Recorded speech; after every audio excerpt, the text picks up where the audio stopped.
안녕하세요. 무려 지금 11시가 다 됐어요. 어쩌다 보니 살림하면서 일하면서 애 둘을 키우면서 제 시간을 갖기란 쉽지 않습니다. 오늘이 정말 마지막 강의가 됐네요. 15주간 수업을 마치게 됐습니다. 예! 너무 좋아요.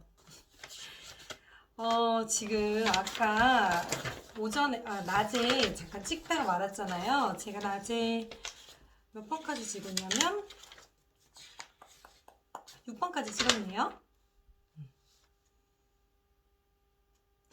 6번까지 찍었고요. 이제 7번부터 11번 금방 끝날 것 같습니다. 7번부터 12번 해설, 11번 해설 들어가도록 할게요. 7번 서양조리인데요. 드디어 소스가 나왔습니다. 모체 소스에 따른 오대불려. 정말 나올 법한데 한 번도 나오지 않았는데, 정말 제가 아까도 말씀드렸잖아요. 이번 2021학년도 중등 임용은 정말 나올 만한 아주 중요한 조리를 전공하는 사람으로서 조리를 가르치는 우리 교사들의 입장에서는 정말 중요하고 나올 만한 내용들이 나오고, 문제 질도 좋고 문제 수준도 좋고 문제 범위도 정말 좋고 여러모로 참 좋은 문제가 많이 있었다고 보는데, 드디어 모체 소스가 나왔습니다. 하지만 역시 어려운 문제는 아니었어요.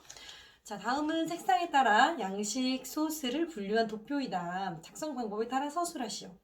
색상에 따른 양식 소스의 분류는 갈색, 흰색, 미색, 적색, 노란색으로, 갈색은 데미글라스 소스, 흰색은 베샤멜 소스, 미색의 벨루테 소스, 적색의 토마토 소스, 노란색의 홀랜다이즈 소스인데, 자, 먼저 밑줄 친 기억의 농도를 2배로 농축하여 만든 소스의 명칭을 한 가지 제시할 것. 두 번째, 밑줄 친 니은 디귿에 사용하는 주요 액체 재료를 순서대로 한 가지씩 제시할 것. 밑줄 친 리을 제조 시 중탕으로 온도를 조절하며 재료를 섞어주는 이유를 서술할 것. 자, 일단은요, 문제를 답을 보기 전에 5가지 모체 소스가 나왔잖아요. 5가지 모체 소스 색상에 따라 나왔는데, 이 5가지의 기본 구성은 당연히 알고 계셔야 되고요. 그리고 여기서 파생되는 소스들도 알면 좋지만, 그냥 파생되는 소스를 예를 들어서 베샤멜 소스는 이게 있고 벨루테 소스는 이게 있고 이런 종류 정도로만 아는 게 알아도 될 거라고 저는 생각이 됩니다. 자, 먼저 첫 번째 데미글라스 소스는 브라운 스톡을 오랫동안 졸여서 데미글라스 소스가 되는 거고,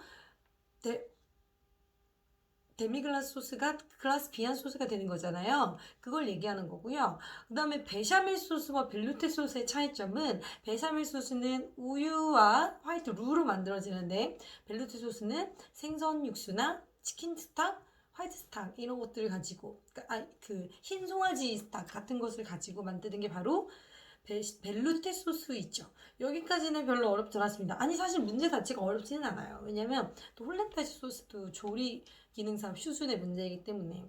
자, 얘를 중탕으로 온도를 조절하며 재료를 섞어주는 이유, 이건 다 분리를 방지하기 위해서죠. 그런데 이제 제가 이거를 좀 어렵게 꼬아서 문제를 낸다면, 여기서 나아가서 낸다면, 이 홀렌다이즈 소스가 일종의 마요네즈 만드는 기법에 관련된 거잖아요. 레시틴이 나오겠죠? 그래서 이 만드는 원리에 해당되는 유화제의 명칭이 무엇인지 레시틴이 나올 수 있고요. 또한 이렇게 홀렌다이즈 소스를 만들 때 주의해야 될 사항이 있어요. 예를 들면 노른자가 익지 않도록 이렇게 온도 조절이 중요하기 때문에 중탕으로 한다든지, 또는 정제 버터를 쓰는 이유, 그리고 정제 버터가 무엇인지, 버터가 80% 지방과 15% 정도의 수분을 가지고 있어요. 이 수분을 제거하고 온리 버터만 가지고 하는 걸 바로 정제 버터로 하는데, 이렇게 하는 이유, 당연히 홀렌다이즈 소스는 굉장히 예민하기 때문에 불순물에 의해서 분리가 잘 되거든요. 그래서 정제 버터를 사용한다. 그리고 또 하나 나올 수 있는 게, 홀렌다이즈 소스 만들기가 굉장히 어렵잖아요. 홀렌다이즈 소스를 만들다가 분리가 됐을 때 얘를 재생할 수 있는 방법, 대처할 수 있는 방법, 이런 것들도 시험에 나올 수 있다고 저는 봅니다. 자, 그리고 주재료에, 지금 여기서는 색상에 따라서 양식 소스를 분류했잖아요. 이제 반면에 주재료에 따라서 분류. 지금 칠판이 없어서 그냥 말로 설명할게요. 오일에 있는 오일 소스를 주재료에 따라서는 오일계와 버터게가 있는데 오일게는 오일과 난황이 만났을 때 마요네즈가 만들어주는 거고 오이와 식초가 만났을 때는 비네그레트 소스. 아까 문제 나왔죠? 그다음에 버터와 나낭이 만나면 바로 이 홀랜다이즈가 만들어주고 버터와 이제 버터로 만든 소스는 베우블랑, 버터 소스 이런 것들이 해당된다고 할 수 있겠습니다. 아주 좋은 문제였고요. 문제는 어렵지 않으나 이 문제를 좀 더 꼬아서 발전시켜서 공부하신다면 아까 얘기한 각각 모체 소스의 종류들 그 모체 소스 큰 대분류에 속하는 종류들을 외워두시고 그 다음에 홀랜다이즈 소스 만들 때 주의사항 이런 정도만 아시면 될 것 같습니다. 그리고 위계양이 나왔는데요. 위계양은 제가 아직 준비를 안 했어요. 지금 문제 보니까 제가 다른 거는 다 준비해놨고 위계양은 이따가 준비해야지 하고 준비를 안 했네요. 이거는 제가 따로 찍어서 올리겠습니다. 우선은 넘어갈게요. 저도 사실은 식사요법은 자신이 없어요. 그래서 좀 공부를 더 하고 설명을 해야지라고 하고 스킵해놨는데 그냥 스킵하고 다 된 줄 알았네요. 얘를 아직 공부를 안 했기 때문에 사실 문제도 안 읽어봤어요. 식사요법이네. 책 뒤져보고 공부해야겠다 이렇게 하고 하지 않아서 일단은 해설을 하고 다 올리고 다시 찍어서 이걸 올리겠습니다. 9번 감염병 발생과 생성 과정을 도식화한 것이다. 작성 방법에 따라 서술하시오. 감염병 문제가 사실 굉장히 기본적인 거예요. 우리 조리기능사의 공중보건에 나오는 거잖아요. 하지만 이번에 코로나 때문에 나온 건지 감염병이 나왔습니다. 근데 어려운 문제는 아니에요. 다만 저는 참 문제가 이번 임용의 문제가 어려운 문제는 아니고 정말 중요한 문제들이 나오는데 장점이나 단점일 수도 있으나 굉장히 쉽게 나왔어요. 하지만 이거를 이제 좀 더 꼬아서 생각하면 여러분들이 공부해야 될 범위가 무엇인지 좀 가닥을 잡을 수 있을 것 같아서 수험생 입장에서는 앞으로의 수험생 입장에서는 좋은 문제이지 않았나 싶습니다. 자, 먼저 감염병 발생 3대 요소가 무엇인지 물었고요. 그 다음에 감염병 생성 과정이 나왔는데 이 감염병 생성 과정은 조리기능사 문제에서 정말 많이 나오는 거 아세요? 근데 이게 정말 많이 나오는데 오히려 이게 주관식으로 서술형으로 나오지 않고 이거는 제시가 됐어요. 이런 문제 정말 좋은 거거든요. 이걸 외워야 되는 거예요. 그래서 나중에 감염병 발생 과정을 서술하시오 또는 이 칸에 들어갈 말을 쓰시오라고 했을 때 모범 답안이에요. 임용에서 나온 문제이기 때문에. 그래서 얘를 그대로 외워주시면 되겠고요. 일단 보면 병원체가 있고 병원소, 이제 병원체로부터 병원소가 나오는 거죠. 그래서 병원소로부터 병원체가 이탈하고 전파가 되고 병원체의 새로운 숙주를 침입, 숙주의 감수성 이렇게 전염이 되는 게 감염이 되는 게 감염병 생성 과정이고요. 작성 방법은 괄호 안에 기억에 해당하는 요소를 제시하고 기억이 감염병으로 발생되기 위한 요건을 한 가지 서술하는데 환경과 숙주의 감수성은 제외하래요. 그다음에 니은을 예방하기 위해 식품조리 종사자들이 실천할 수 있는 방법 2가지. 문제는 매우 쉽습니다. 하지만 저는 순간 좀 헷갈렸던 게 저는 그냥 학생들을 가르칠 때 학교에서 감염병 발생 3대 요소는 병원체 숙주 환경 이렇게 외우라고 하거든요. 병원체 숙주 환경. 그런데 지금 여기서 숙주 환경은 아니고 병원체라고 쓰기에는 보통 우리가 여러분 교육학을 배워서 알겠지만 문제 속에 답이 있으면 안 되거든요. 답을 유추할 수는 있어야 되지만 답이 딱 명칭이 나와 있으면 안 되는데 여기 병원체, 병원소라는 말이 나와 있잖아요. 그럼 병원체, 병원소라고 쓰면 안 될 것 같고 틀렸다고는 할 것 같지 않지만 그렇게 하면 안 될 것 같고 병인이라고 한다거나 감염원이나 병인이라고 작성하는 게 맞을 것 같습니다. 그리고요. 문제는 어렵지 않으니까 넘어갈게요. 얘를 예방하기 위해서 조리 종사자들이 해야 될 건 너무 많죠. 위생을 철저하기 위해서 마스크를 끼고 요리를 한다든지 요리하기 전에 손을 깨끗이 세척 소독한다든지 이런 문제인 것 같은데 저는 이 감염병이 나왔을 때 조리기능사 책을 보면요. 공중보건 파트에서 감염병에서 정말 중요하게 많이 나오는데 시험에 가장 많이 나오는 게 첫 번째 이 감염병 생성 과정이고요. 두 번째가 감염병의 발생 3요인 그 감염병 3요소이고요. 세 번째가 바로 경구 감염병과 세균성 식중독의 차이점이에요. 얘네 두 개가 굉장히 비슷하기 때문에 얘를 비교하는 표가 조리기능사 책마다 정말 많이 나오고 꼭 조리기능사 아니어도 우리 전공책, 위생학이나 뭐 이런 책에도 많이 나오거든요. 그만큼 중요해요. 근데 이번 문항이 쉬운 문항이 나왔기 때문에 다음에 이게 나온다면 바로 감염병 발생 과정이 나오진 않을 것 같고 그렇게 대놓고 나오진 않을 것 같고 경구 감염병과 식중독, 세균성 식중독의 차이점이 나올 수 있다고 봅니다. 그래서 반드시 이 부분을 짚고 넘어가시고 반드시 깊게 공부하시기 바랍니다. 다음 10번입니다. 10번을 보고 정말 가슴을 치고 손을 번쩍.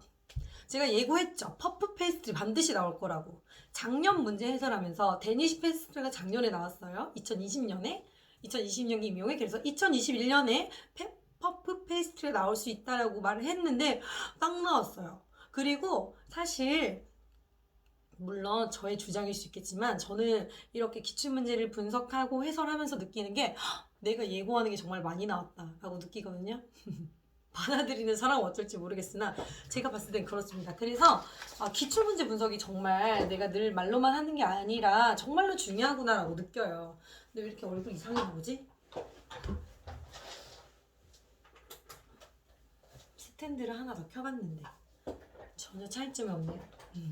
자, 아무튼 기출문제 분석이 정말 중요한데요. 퍼플 페이스트리가 나왔어요.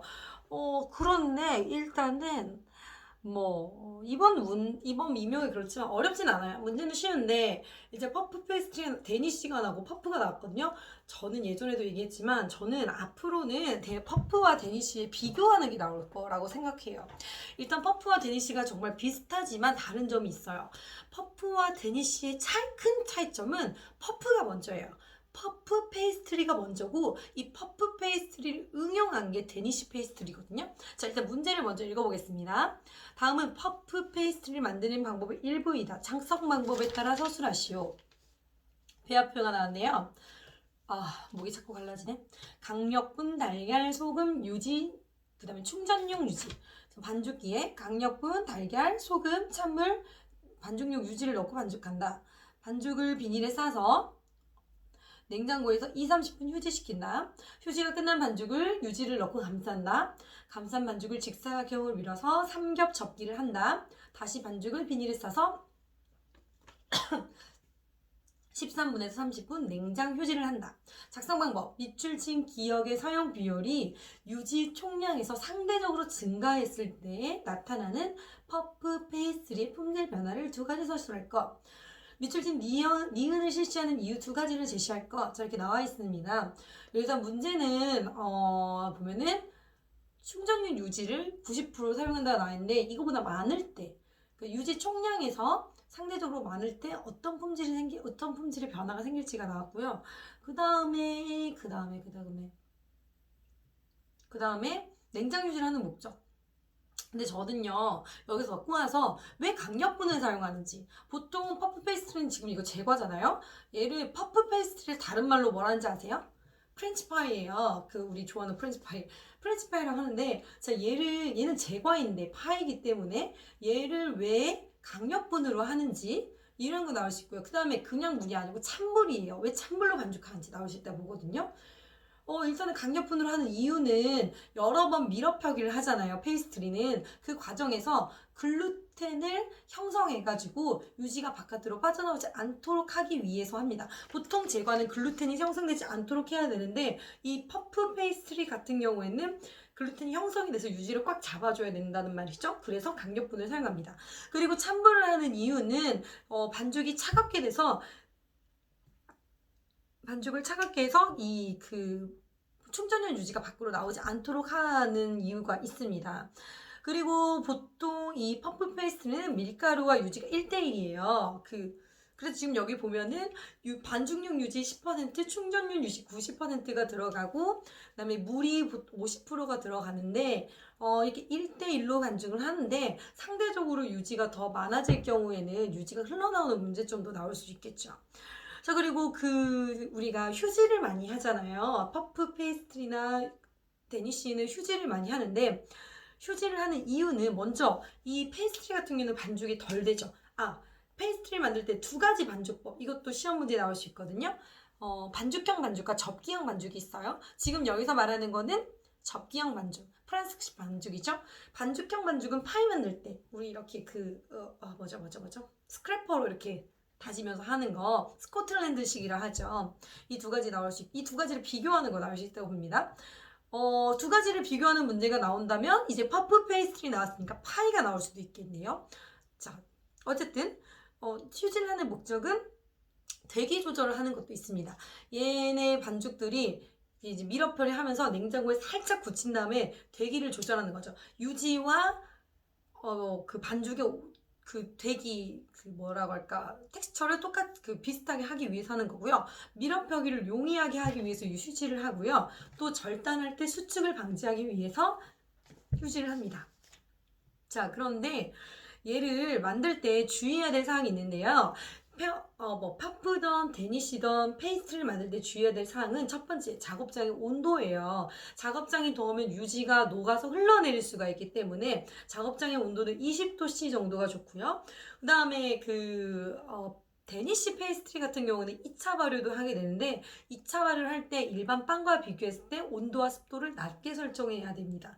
그래서 2차 발효를 할 때 만약에 얘네를 2차 발효를 오래 하게 되면은 얘가 주저앉게 돼요. 이렇게 부풀어 오르는 게 아니고. 자, 그 다음에 덧가루를 많이 사용하게 되는데 과량의 덧가루를 사용하게 되면 결이 별로 좋아지지 않는다는 거. 그 다음에 높은 온도에서 재빠르게 구워야 유지가 흘러내리지 않고 빨리 완성이 된다는 거죠. 자, 얘를 아까 제가 데니시 페이스트리 말씀드렸잖아요. 데니시 페이스트리와 비교하는 문제 반드시 언젠가는 나올 수 있다고 보거든요. 그러면 왜 이리 얼굴이 없지? 이쪽으로 찍어야 되나? 그러면 데니시 페이스트리와 비교하는 걸 얘기하자면 일단 데니시 페이스트리는요, 퍼프와 비교했을 때 과자용 반죽인 퍼프 페이스트리에 설탕, 달걀, 그다음에 버터, 이스트를 넣어서 휴지시킨 후에 롤린 유지를 사용해서 구운 빵입니다. 그래서 퍼프는 제과이고요, 데니시는 빵이에요. 근데 데니시 페이스트리의 차이점, 독특한 점은 일단 일반 빵과 다르게 반죽을 픽업 단계까지만 한다는 거죠. 왜 픽업 단계까지만 하냐면 얘를 완전히 피클발 최가파죠. 발전 단계나 과완전 단계 이 정도까지 일반 빵처럼 반죽을 하게 되면 글루텐이 형성돼가지고 반죽이 너무 딱딱해져서 밀어펴기가 어렵다는 거죠. 그리고 얘는 아까 퍼프 페이스트리는 유지를 밀가루의 1대1이라고 했잖아요. 100대 100인데 데니시 페이스트리는 유지가 밀가루의 20에서 40%만 사용이 됩니다. 그리고 2차 발효를 아까 얘기했지만 일반적인 빵보다 온도도 낮게 하고 습도도 낮게 하는 게 차이점입니다. 그래서 데니시 페이스트리는 제가 반드시 나온다고 했는데 정말 나왔어요. 이제 앞으로 나온다면 첫 번째 가능성이 좀 희박하지만 왜 희박하다고 보이냐면 페이스트리가 벌써 2번 연속 나왔잖아요. 두 가지를 비교하는 거, 데니시와 퍼플을 비교하는 거. 그 다음에 두 번째 나올 수 있는 게 이 반죽법, 페이스트리나 파이의 반죽법 있죠. 스코틀랜드식인지 프랑스식인지. 그 다음에 저는 밀어펴기를 하는 계산법이 나올 수 있다고 봐요. 이거 보통 삼겹접기를 하는데 삼겹접기를 몇 번 했을 때 층이 몇 층이 나오는지 그걸 계산하는 방법이 나올 수 있다고 저는 봅니다. 마지막 문제로 넘어가겠습니다. 드디어 마지막이에요. 교육학이 나왔어요. 마지막에 교육학이 나와서 조금 놀랐습니다. 그런데 어려운 문제는 정말 어려운 문제는 아니나 현장에 있지 않은 그냥 대학생들이나 수험생에게는 조금 낯선 문제일 수도 있다는 생각이 듭니다. 다음은 김교사의 공개 수업에 대한 가 컨설팅 보고서의 일부와 나 수업 성찰 일지이다. 작성 방법에 따라 서술하시오. 자, 여기 보면은 이 가가 컨설팅 보고서래요. 컨설팅 무슨 말인지 아시죠? 보통 우리가 뭐 면담한다 이런 걸 컨설팅이라고 하는데, 그러니까 여기 보면은 이제 우리 학교 다닐 때 어렸을 때 장학사가 와가지고 컨설팅한다 이런 걸 많이 했는데 요즘에는 장학사 온다고 요란 떨지 않거든요. 어쨌든 컨설팅을 할 때 이 담당 컨설턴트가 이 어떠한 내용을 컨설팅했는지 작성한 내용이에요. 내용을 보면 수업 진행을 위한 제반사항을 잘 준비하였음. 교과 내용에 맞는 수업 모형을 적용하여 내실 있게 진행하였음. 학습 내용 지도 시 개인별 학습 활동지가 배부되지 않아서 보완이 필요함. 실습장에 정리정돈이 필요함. 보니까 교육청 장학사가 와서 수업하는 걸 보고 갔네요. 자, 그런데 여기 이거를 하고 교사가 성찰의 일지를 썼대요. 그걸 읽어볼게요. 수업 컨설팅을 받고 학습 내용 지도 및 실습장 관리 방법 등 수업 운영 방식에 대한 역량 강화가 필요함을 느끼게 되었다. 다가오는 겨울방학에는 부족한 부분을 보완하기 위해 교육 이론 및 교육 방법 연구, 업무 능력 향상 등을 목적으로 교원 연수 기관에서 운영하는 이것에 참여할 계획이다. 해당 과정 이수 후 다음 학기에는 보다 내실 있는 수업 운영을 통해서 학생들의 학업 성취도와 수업 만족도를 높이고자 한다. 장학 유형이 뭔지 물었고요. 그 다음에 기업, 정리정돈이 교수자 측면에서 왜 필요한지, 그 다음에 니은, 해당하는 명칭. 자, 먼저요. 장학이 나왔는데요. 이 장학 유형은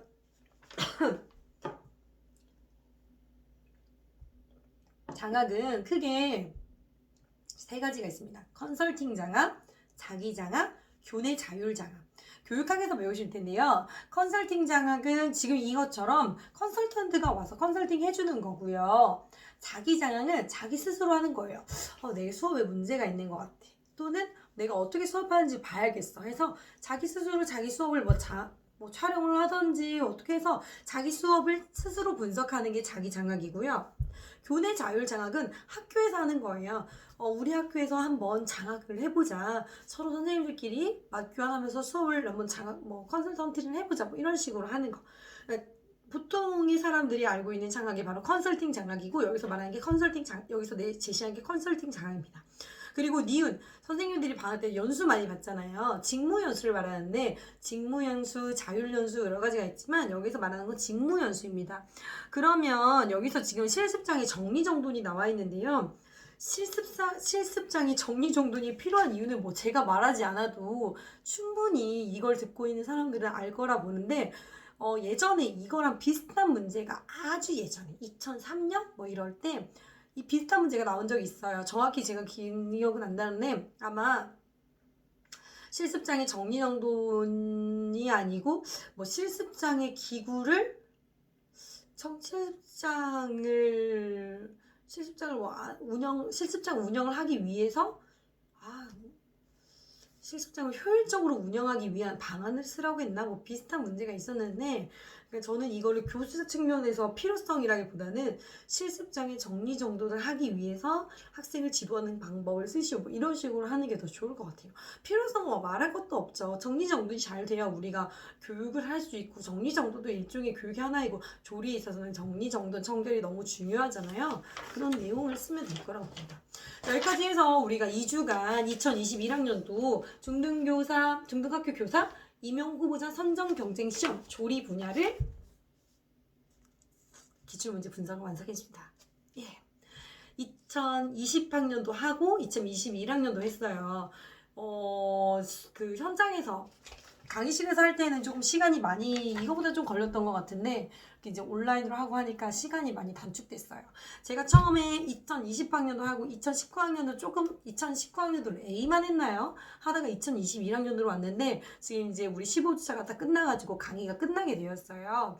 그런데 제가 이제 처음에 2020학년도 수업을 할 때에는 기출 분석할 때에는 굉장히 깊게 들어가고 하나 키워드를 찾아가서 거기를 이렇게 파생되는 공부를 하라고 했잖아요. 근데 2021학년도에는 이제 그냥 그야말로 어떻게 문제가 나왔는지 문제만 봤어요. 근데 항상 공부를 하실 때에는 2020학년도 분석한 것처럼 깊게 공부를 하셔야 되고, 막바지에는 이렇게 공부를 하시는 거예요. 문제만 분석하는 거. 그리고 제가 정말 저도 임용 공부하면서 그다음에 이렇게 강의를 준비하면서 정말 많이 느끼는데, 기출문제에 길이 있고 기출문제 분석이야말로 합격의 지름길입니다. 정말 짱짱 중요한 게 바로 기출문제인 것 같아요. 기회가 되죠. 아직 이제 임용은 1년이나 남았으니까 아직 멀었지만 임용을 준비하실 때 오늘의 제 강의가 큰 도움이 되길 바라며 저는 다음 학기에 만나도록 하겠습니다. 수고 많으셨습니다.